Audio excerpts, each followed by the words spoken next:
Oi, gente, tudo bem? Hoje eu tô aqui porque eu queria contar pra vocês que eu participei de um workshop de filme com o professor David Hoffmeister, que é um professor de um curso em Milagres. E ele trouxe uma passagem do curso que eu achei muito interessante, onde ele disse que a oração e desejo são a mesma coisa.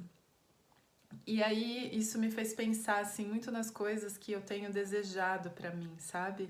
E essa é a minha oração, de alguma maneira, né? Então, eu acho que a gente pode pensar no sentido de que a única razão pela qual a gente não tem a paz mental é porque esse não é um desejo do nosso coração, sabe? Aí você vai falar assim, como assim? É o que eu mais desejo, né?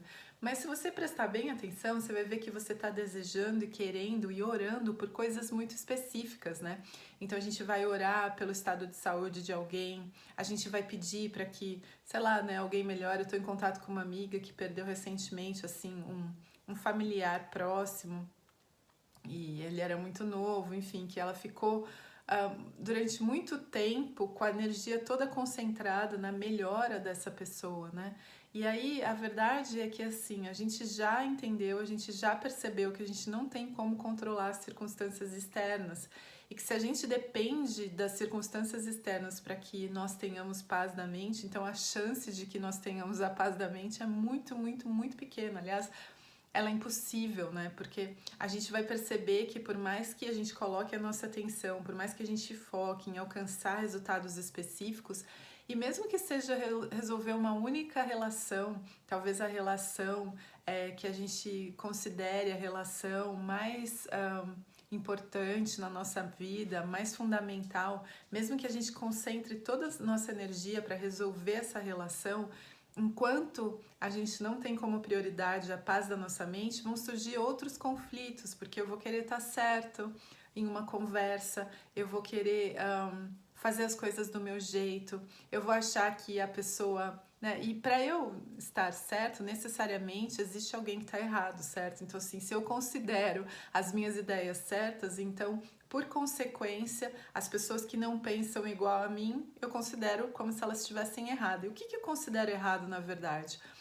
O que eu acho que é errado é algo que eu acredito que tem um efeito sobre mim, sobre o mundo. Eu acredito que este erro da pessoa tem a capacidade de mudar as outras pessoas, né?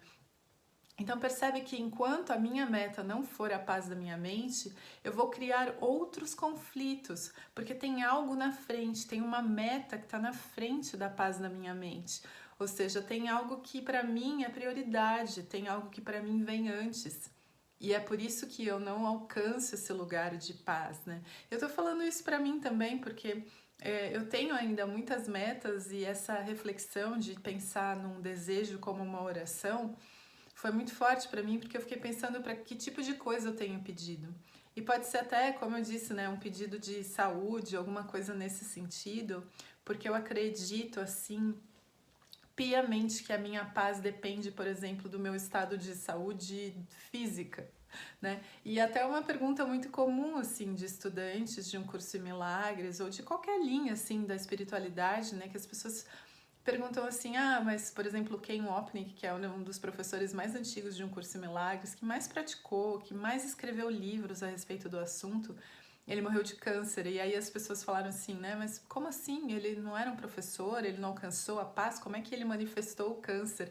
E a gente tem muita confusão, assim, confusão de níveis, porque um curso em milagres está falando da cura da mente, não da cura do corpo, né? E é possível estar com o corpo doente com uma mente sã, nesse sentido, né? E se a gente for pensar, assim, o nosso corpo físico, ele vai morrer de alguma maneira. Só que a gente tem julgamentos em termos de que tipo de morte é mais santa, que tipo de morte é mais digna de um estudante, né, ou de um praticante, enfim, de um caminho espiritual.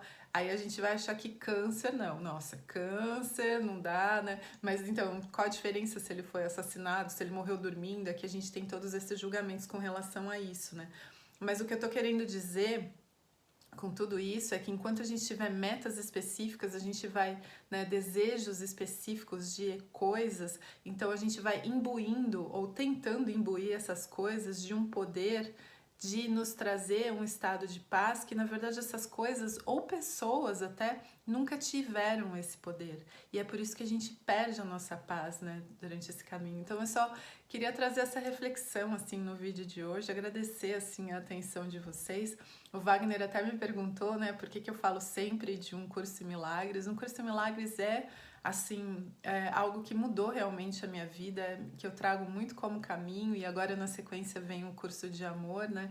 Então eu trago isso que está muito presente assim na minha mente, algo que eu venho praticando, e muitas vezes eu falo aqui do budismo também, é só para dizer que é simplesmente o que tá, o que faz parte do meu caminho, o que está no meu pensamento, na minha mente neste momento agora.